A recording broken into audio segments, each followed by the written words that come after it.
So let's take a look now at how plants create essential oils. I want to talk about the microscopic look at an essential oil. This is so amazing.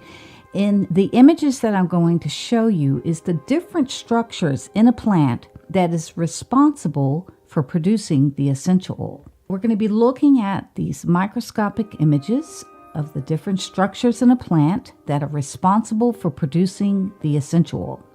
Now, these following images and some of the text that I'm going to be reading to you are excerpts from a book that have been adapted called The Secretory Structures of Atomic and Medicinal Plants. This is a review and atlas of micrographs. Now, the oils are created within the oil glands, and these can be divided up into three categories. The first category is ducts. Now, we find these in the seeds, the woods, the bark, and even in the resins, which form into small little channels. The second category is the secretory cavities, which form within the structure of a leaf or flower. And these are very tiny oil glands. And the third category is the glandular trichomes, and these are found on the outside of the leaf. On an orange tree, the leaf contains tiny little glands, which are where we get petitgrain essential oil from. And you might see that there's very tiny little ducts. If you can hold up the leaf to the light, you could see these. And that's in fact where it gets its name. The simplest structure consists of one single cell, and these leaves that I'm showing you here is of a magnolia, and they are individually cells that produce the essential oils, or the constituents of the oils, I should say. And so the plant structure is quite simple, and that the oil is sampled in the vacuole of the cell, and it's equipped with a membrane. And these cells are isolated and have another internal cellular structure within the cells around it. We see this biosynthesis of all the constituents of the essential oil that is taking place in the placids, which is the same type of organelle or the chloroplast and the cytoplasm of an oil-producing cell. In this picture here, we're looking at this plant, which is the eucalyptus.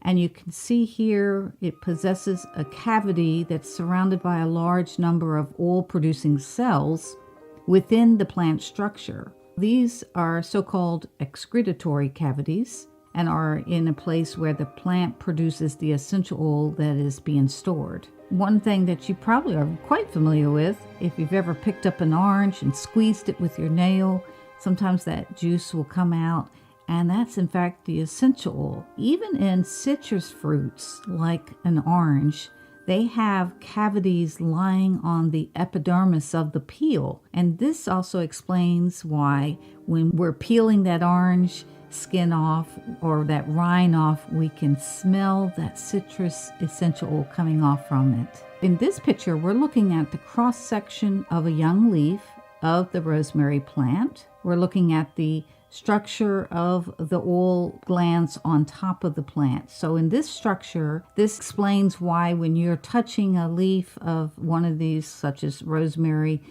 the essential oil is going to be released. Even plants like lavender that has even been dried or squeezed, there's that chance that you touch it, you're going to get some of that essential oil on you. It's going to be released from the glands. In the Lavaceae family, these are all sorts of flowers that we're very familiar with, such as lavender. There's very different structures here. And this is, we're looking at in this picture, the epidermis of the plant that has these little spears of glands that are storing the oils, and it's surrounded and connected with the epidermis cells. Look at that. It looks like all these thorns are protecting this leaf. And so this is the detail of the lower leaf surface of English lavender. This is actually Lavandula augustifolia. And it's showing you the secretory gland that's been surrounded by the trichomes. And this will help trap this layer of air surrounding the leaf. So it actually helps reduce the transpiration or the water loss of the plant. This picture has been magnified 900 131 times.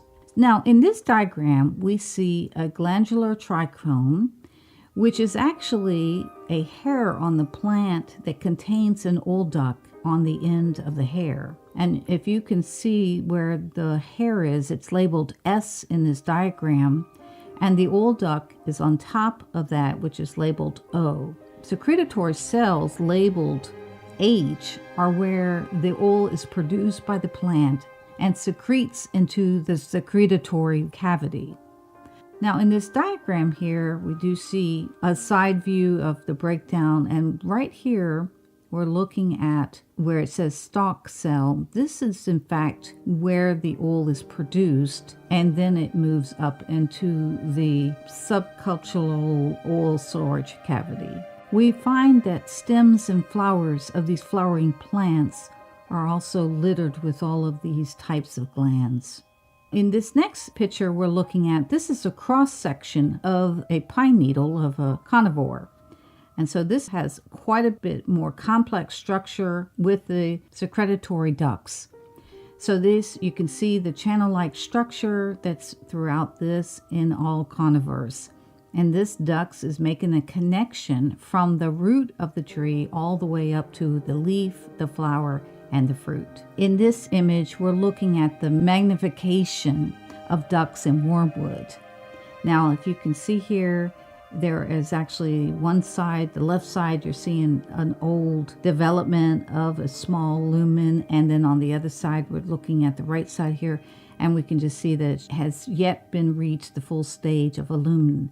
And so the arrows here are pointing out here, if you could see this in the red areas, where the cells might be starting to be pulled apart. The black material between the cells might be the first stages of the breakdown of the middle of the plant. And so on this micrograph, we're looking at all the dark areas between the cells, and this is where the essential oil is stored. Now, these channels are composed of central cavity, and they are formed around it like a wall of the cavity, which changes into the secretory epithelial cells. Now, the oils that are biosynthesized within this move into the other sections of the cavity, and then the ducts release these oils.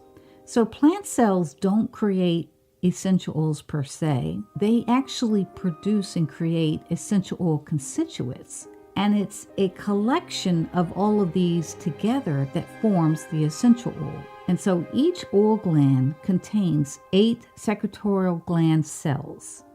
Now, the secretory glands are of the aromatic plants. They come in different shapes and sizes in order to ensure a specific function.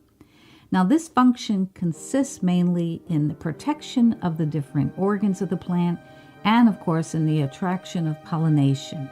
Now, the gland's location does depend on the function. So the glands of the secretions are localized in all of the plant organs, in its leaves, in its stems, and even at the root.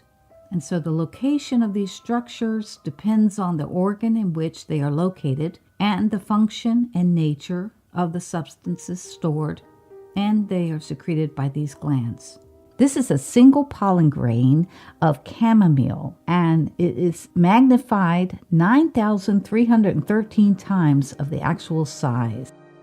Plants have provided humanity with many of the basic important materials required for our day-to-day living, which includes oxygen, food, clothing, timber, as well as a source of compounds that we take advantage of as aromatherapists as essential oils, resins. We have rubbers, gums, dyes, pesticides, and drugs ultimately came from plants.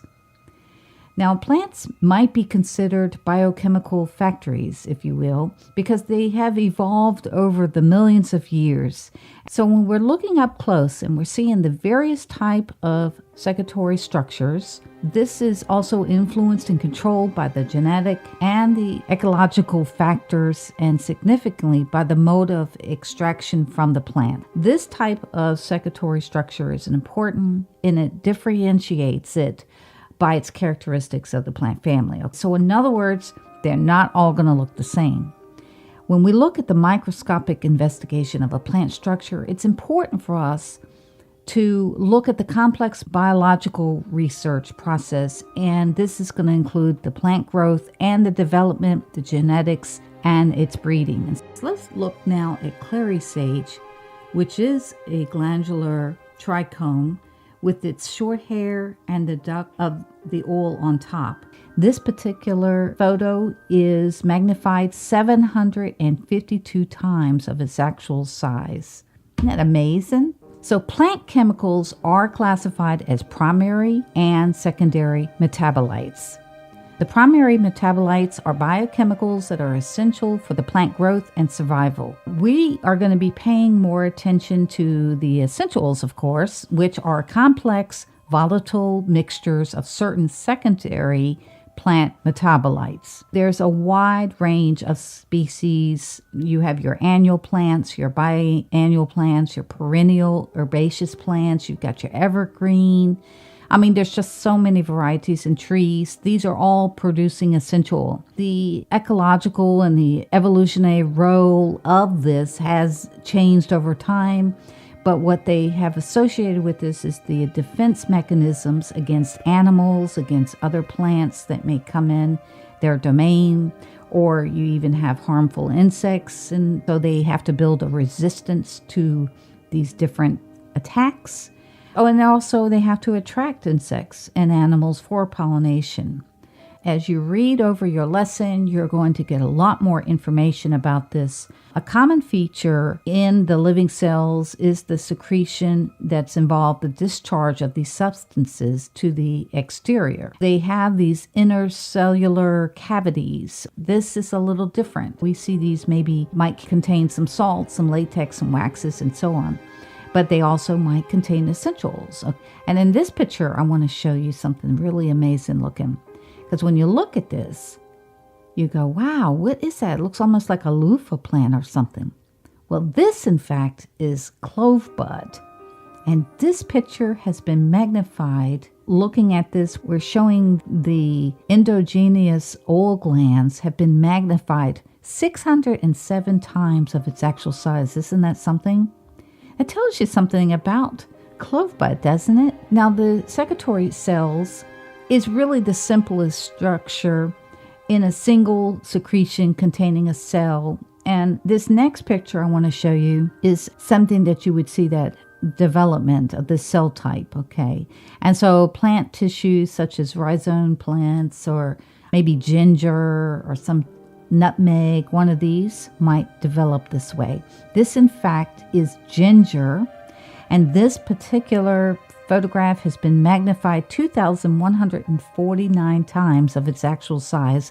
And this, you're looking at the actual ginger essential oil. There are secretory cavities. Now, these cavities are more or less spherical structures. They can be formed in two ways. And so we're looking here at a soft plant tissue where it's composed of a thin cell wall, usually right on the surface of the plant. And you can actually see in this next picture, Roman chamomile. If you see those little white little sacs there, the upper leaf structure of Roman chamomile here has been magnified 417 times of its actual size. And you can just see those little pockets that contain the essential oil. Another group is secretory ducts. Now, ducts are elongated cavities. And these are often a network extending from the roots throughout the stems to the leaves, flowers, and fruits. And this is something you want to read more about on the website. Take a look at this so you can get more information about it. But I want to just show you really quickly this particular one. Isn't that cute? It almost looks like a pillow or maybe a bed with a little blanket over it. You're never going to guess what essential this is. It's oregano. Now, oregano in this particular picture is on the surface of the oregano leaf, and this has that little pocket there. It's like a little, if you rupture it, it's just like if you were to take an oregano leaf in your hand, maybe even pinch it, that little bit of oil is going to be released. This has been magnified 1979 times, okay, 1,979 9 times of its actual size to show us this. There's epidermal cells. These are essential oils that come from flowers, and they're not usually secreted by the glandular hairs, but merely are diffused through the cytoplasm and the cell walls or the cuticle on the outside. And so in this case, you might look at rose or acacia or even jasmine. And when we're looking at this next picture I want to show you is actually, isn't that incredible? It almost like little spikes are protecting these little pockets or pillows, if you will, of essential oil. And this is peppermint. This particular picture has been magnified 742 times of its actual size. And the detail here is showing you the calyx surface of the peppermint plant, showing you those little yellow rounded secretory glands. And it's pretty amazing. These glandular trichomes, if you will, are also on other plants as well. This picture we're looking at, this is marjoram, and it has been photographed with a scanning electron microscope. And you can, again, look at your notes in your lesson and you'll see more about that. I'd like to say thank you to the photographers at Microscopic who allowed me to use these photos. And I'd like for you guys to take a look at this lesson up close so you can read more about the structure of plants and really just get a deeper appreciation for where we're getting our essentials from.